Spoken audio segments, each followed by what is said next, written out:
she had a presentation today in another part of the United States, so she's going to be online, but she's going to present the reports of the College of Science. What I want to make clear here is you're not approving any money. You're just approving that it was done and that you have read it and that it can go forward. So even though a lot of the reports will say you should add 15 faculty or do this or that, you're not approving that. So you can be comfortable just to approve the programs. So Dean Horswell. Thank you, Dr. Hawkins. Of course, if you'd like to give us money, we would be happy to take it. So it's a privilege to be able to present this School of Public Administration to you in their annual or their 7-year program review. So let's see, am I controlling my slides? Yeah. Where do I put? That'd be great. Next slide, please. So one of the achievements or one of the strengths that they recognized in their analysis was having moved the school to the College of Arts and Letters. And this was part of a reorganization that took place in 2019 and 20. My college received the School of Architecture and the School of Public Administration. And a reason they thought it was a smart idea is because of the synergy. So I put on this slide just to remind you of all the different departments and schools in the College of Arts and Letters, and you can start seeing immediately the kinds of synergies we're going to be able to realize over in the future with this School of Public Administration in our college, particularly in political science.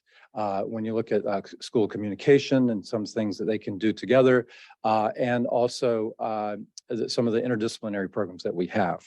So I just wanted to point that out. And I just remind you that the College of Arts and Letters overall has about 5,280 majors. We're the second largest college in student credit hour production at about 200,000 a year. And so the School of Public Administration fits very well in that, in this context. So all program reviews come with outside reviewers from prestigious institutions. Ours came from NC State and Northern Illinois University. And we also have an internal reviewer that accompanies the reviewer, and that was Paul Hart from the College of Business. Next slide.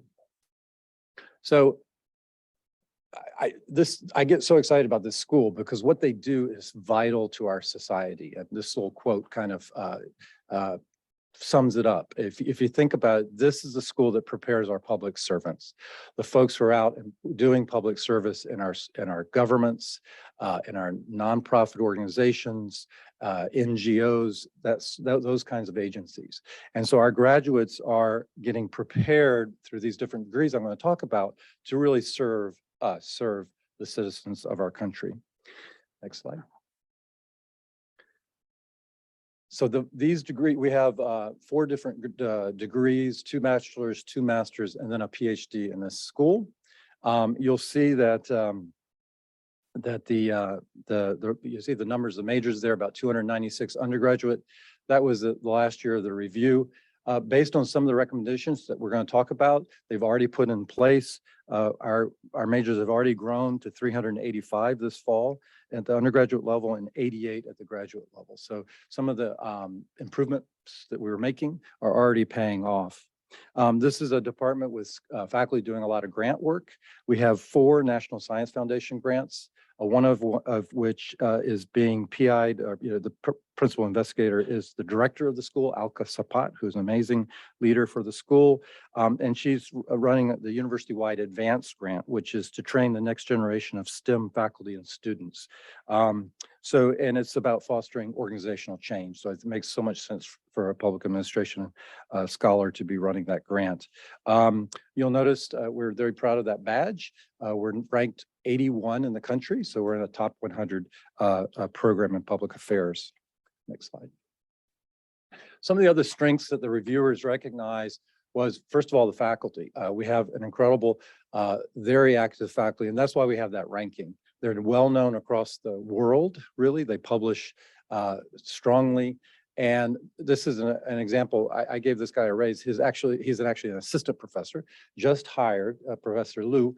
And his first article out already has 29,000 reads. 29,000 people have read his journal article. And it was so important in the field of nonprofit management that the Chronicle of Philanthropy republished it in a different version for sort of a lay audience.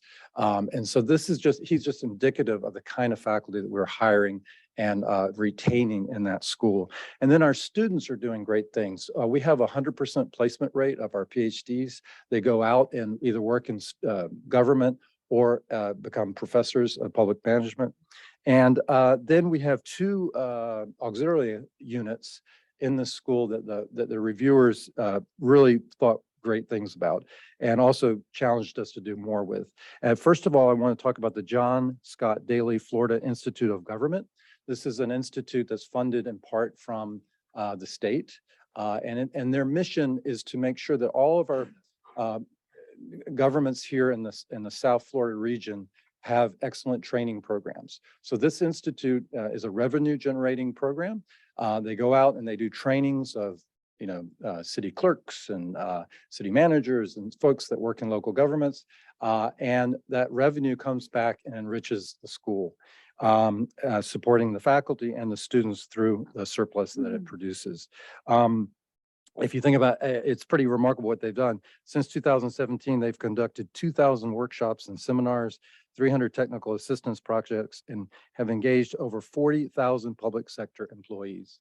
So I think that's pretty remarkable. It's amazing for FAU reputation and our region to have this support of our local governments.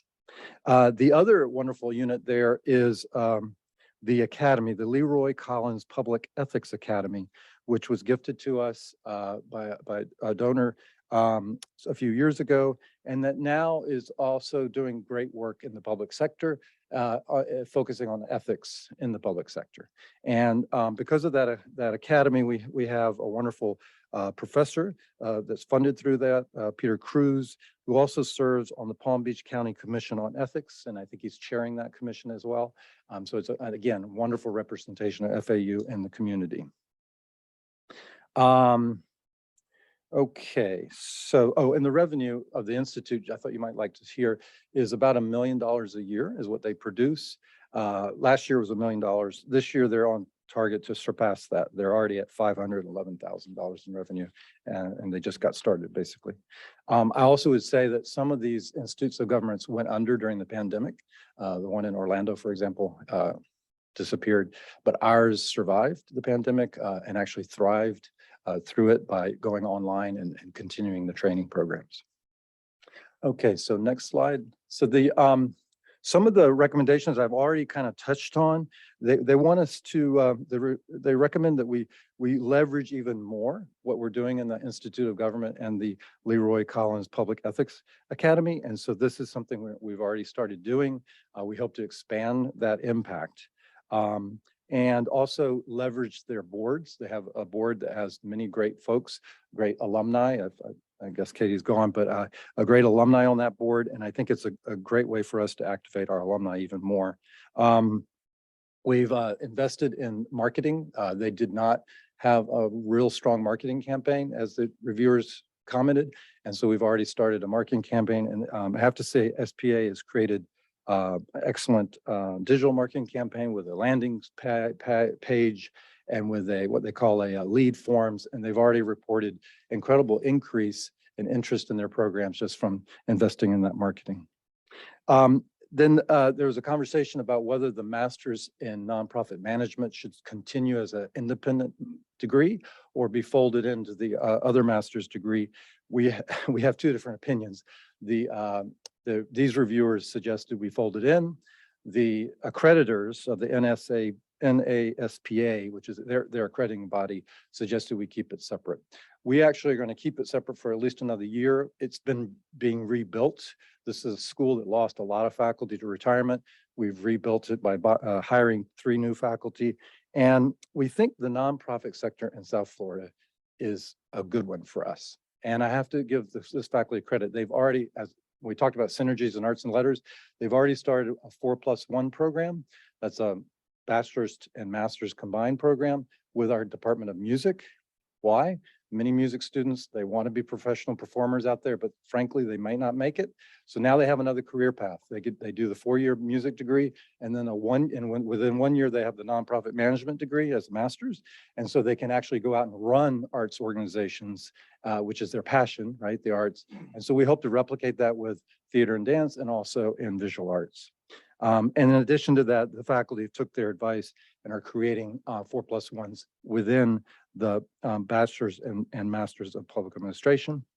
And then finally, I'd be remiss to not to say that we have the disaster management program, which unfortunately in South Florida, because of hurricanes and other things, is super important. And so we're actually training the next generation of professionals to go out and face those disasters. So happy to answer any questions. If there's no questions, do we have a motion to approve this? I do have one report? comment. Okay.